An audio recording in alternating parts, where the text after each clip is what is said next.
আসসালামু আলাইকুম। পারিবারিক সবজি বাগান থেকে আবারও সবাইকে স্বাগতম জানাচ্ছি। আমি এখন আপনাদেরকে নিয়ে আসছি গত সপ্তাহে যে ধনে বীজ বপন করেছিলাম সেই ধনে বীজগুলির অবস্থা দেখাচ্ছি। এগুলো এখন প্রায় সবগুলি প্রায় 1 ইঞ্চি বা সামথিং, কিন্তু মাটি ঢেকে গেছে। সেই সাথে বেগুন এবং টমেটো গাছের পাশাপাশি লালের বীজ বপন করছিলাম, সেগুলিও মোটামুটি অনেকটা সুস্পষ্ট হয়ে আসছে, দেখতে পাচ্ছেন। আর কপি গাছগুলো মোটামুটি সুস্থ। বেগুন গাছে খুব শীঘ্রই ফুল আসবে।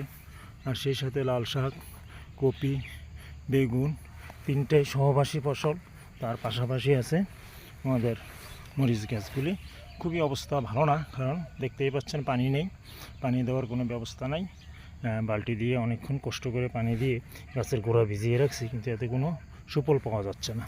ঢালাও বোর দিলে ভালো ছিল। ওকে, সবাইকে ধন্যবাদ। আসসালামু আলাইকুম।